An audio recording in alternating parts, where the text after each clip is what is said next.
Hi, good afternoon, and welcome to another Sunday lunch. I'm Renee Cummings. Welcome. I'm Judette, Coward-Puglisi, and what are we cooking up today? Just Renee? a lot of trouble and a lot of drama, Judith. What else do we cook up? You know the whole topic about Gabby Douglas's hair. Let's talk about being natural. What does being natural mean? Being natural means... Not, of course we have a lot of makeup on, but... Well, it's not a lot of makeup, and the makeup compliments, of course, Jean-Marc who did a fabulous job. I thought fantastic. This was actually the best. No, of course, disrespected other makeup artists who have done my face, but actually pretty good job. An excellent job. So Yeah. what about being natural? Well, I think for most of my life, if not all my life, I have been known for my natural hair. Yeah. The makeup, I'm not giving up. I'm not giving up. Neither the jewelry. I'm not giving up the jewelry. Yeah. I love accessories. So you've never put a sew in. We no did. longer call it weave.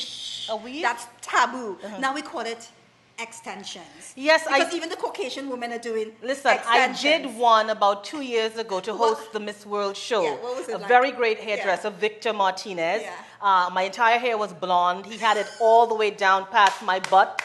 It was fantastic for the show. Yeah. What happened, he did the bonding. Yeah. So he bonded these pieces to my actual hair. Yeah. I am not accustomed to wearing extensions. And what happened? I pulled it out piece by piece and piece until this middle piece here was just about half the length. I have my own sew-in story.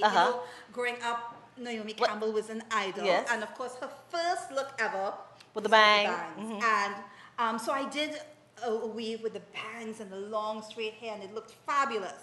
But then when I took it out, just in the middle hair was this huge bald spot. And I think that's when I made a decision to be committed to my natural hair. Well, I think I was forced to make the decision to commit to natural hair when I was about 12. Yeah. My mother, of course, does not know how to braid. Still doesn't. That's now Do you know a how family to? tradition. I don't know how to braid. What happened is she took me to the hairdresser. Those days, we were still into Goldies and Jaffreys. Yeah. And the hairdresser, my hair was very thick and long. Yeah. She relaxed, but she straightened all of it, wrapped it and put it all on top of my head for it to come in. Yeah. And I got the biggest burn on my hairline. It was like a I've big, had quite a number huge of those. sore. Yeah. But I love this, I can still remember the smell of it. There's nothing like being in a hairdressing salon. But I was 12. And I felt very grown up. Seeing other women come I in. enjoyed the conversation, yes, the very always a fun adult experience. conversation. But now, especially within the African American community, and I'm seeing the trend here in Trinidad, is the whole natural wave movement. And of course, in Trinidad, a lot of naturals are dreadlocked women, and they look fabulous. But you don't see a lot of women with just their natural coils out without it being twisted or dreadlocked. And I think we represent two... Well, most people think I wear either a wig I know, I or get a that weave. too. Listen to me. I can remember once I was in Jamaica, and I was coming through immigration, and at that time my afro was pretty much big, and of course I can stretch my hair to greater heights. And I saw her staring at me, and I'm like wondering, what is she staring at me like that for? And when I came to her, she patted me, not that I'm going to give you the full thing, and then she said, "Oh, it's yours." And I get that a lot. Well, people always ask me, where did you buy that wig? What number is that? What number are you wearing? On the subway once, I had these Jamaican girls. I was by myself on the number 2 train going from Harlem to Brooklyn. Yeah. I'm sitting down there reading, and those days I had it red, flaming red, and sunset red. These 2 Jamaican girls were looking at me, and I'm saying, oh my gosh, they're going to rob me. Because I'm in the cab. Stereotype. No, because it's two of them, not that, it's just me. And I'm like, what are they going to rob me? What's going to happen? Because the intensity of the look. Until one of them came over to me, and she said, in her, Jamaican accent, she asked me if it was mine, and I said, yes, it's mine. And she didn't believe me, and she said, bend over. Did you? Oh my Yes, God. and she bent me over like this, and she went all through it. Classic. All through it. She went all through it. And then she said, but it's yours. it's yours.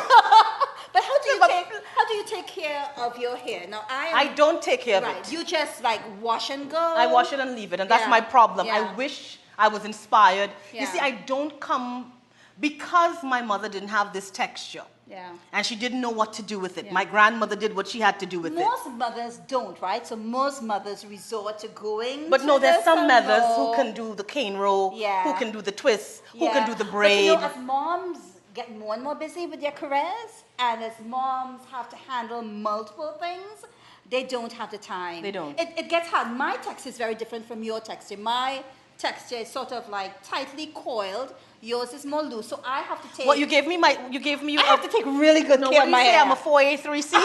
I know Oprah Winfrey's, who she's my guru, and she's gone so natural like, as yeah, well. she's gone. Have you seen on the cover of the September issue where everybody's denying that's not Oprah's hair, but that argument whatever aside, her hair, not it's Oprah's but fantastic. Oprah Winfrey's hairstylist has categorized. He's the first person who categorized black hair. So, for instance, because you have loose coils and it's a little bit wiry, you would be classified, I think, and I hope I'm not making a mistake, as 4A or 3C. I said it. You can remember that. You remember 4A, that 3C. a couple of weeks ago. And because mine is so tightly coiled, so like for instance, my hair, because I washed it last night, is very shrunken. It's in a shrunken state.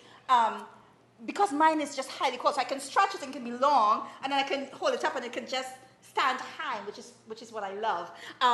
It's classified as a 4C. So the way I take care of my hair is going to be very different from the way you take care of your hair. Well, you see, I don't take care of my hair. But it grows, and it's so But it people are grows. so It grows, and it grows a lot. If I don't take care of my hair, I'm not going to have the length. Yeah, it grows. It does. And taking care of it means using natural oils, using products with no petroleum in it. Mixing her own concoctions, shea avocado. butter, coconut oil. Yeah, I do. Everything but the kitchen mix- sink. And sometimes the kitchen sink is in there. It is in there too. But I mix my own The baby, the conditioner, bath water. my own vinegar shampoo. And I just go into the drugstore. I take everything, one of this, one of that, one of this, one of that, and I go home and I just do. But the most important thing I think is just to love your hair, and I think this whole But come on, do people really love their hair? No, they don't. Next right? thing I'm making love to my hair. Things are so bad. I'm doing my hair. No, women love hair. Women love hair. They may not love their hair. Yeah, they will love hair. They love hair. Put on a sew in, and you can. But let's you're talk about elevated the like amount this of high. money the Koreans have made off of black women. Okay, yeah. How about that? Yeah. How about that industry? What would it be in? But you know, the thing about but I'll be honest. I do love a weave. I just don't love it on me because you like to see it. I love to see. You like to see a good one, I like love to see what Clem does. And what Clem does, also what my friend Neil Farina, who does Beyonce's hair, what he does. Victor Martinez, fantastic. Well, Clem is the master. Yeah. I love to see a great hairstyle. Yeah. So I don't care if it's a weave, if it's natural, once it looks fantastic. My sister has this great talent. She does? Yeah, she gets up in the middle of the Hey, night Miss and says, Judy. "Hi, Miss Judy." She gets up in the middle of the night and she says, "I want a hairstyle change." And she does it. And she puts it up on Facebook the minute she does it. She cut her own hair. Yes. And when I see it, I'm like, God, can you grant me She does.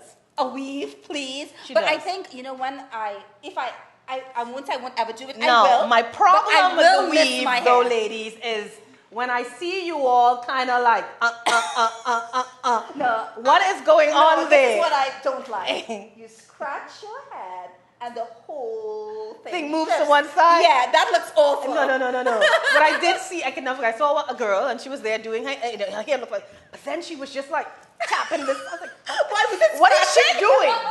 I had one friend who took the letter opener, okay, and she put that in there To scratch. and to scratch. She said, my thing is the hygiene. Yeah, it does. I mean, if you Because I talk- do smell a few of them. but you could also smell a natural's hair who just doesn't take care of her hair. Yeah. So it's all about personal Hygiene, care that's what I'm and saying. personal But I attention. think if you're using extra, that doesn't You've gotta belong take- to you. You've got to take extra care, like Yeah, you're taking care of absolutely. somebody else's hair. You do. You're right? That's the thing. But I love it. Yeah. I love it. Yeah. And one thing I love, I think, with women of color is that variation, the diversity of And hairstyles. And that's it. And the talent. And the texture. No, the and talent. I remember I spent a day in a Jamaican hair salon on Flatbush Avenue. and I saw hairstyles just get up and walk out of there. Yeah. You know, I saw one who did a cane roll, and she put a stocking over it, and then she weaved the hair on top of the stocking in different colors. Yes, I tell you, the world passes by when you go to a black salon, and the kind of creativity and the hairstyle. And you know what? It's about transformation, isn't it, Renee? It is. I mean, a woman sits in that chair, and when she has a good hairstylist, that hairstylist becomes her psychologist, as they say, it's her not therapist, about it is. Her Wonder Woman. It's about everything. Her preacher woman. Her preacher woman. Hello. Okay, but as they say, it's not about getting your hair done. It's about getting your hair did, honey. Yeah. My hair It's about did. getting you done. So it's about doing you. Yeah. Whatever makes you fabulous. Natural, rocking it, sewing, weaves, extensions. Whatever, braids, you cornrows, an afro, bald head, no rock hair, or whatever. Rock on. It's all about doing you. And that's what we're doing today. We're doing us. Hope you enjoyed it. Thanks for joining us. I'm Renee Cummings. I'm Judette Coward-Puglisi. See you again. See you again. Bye.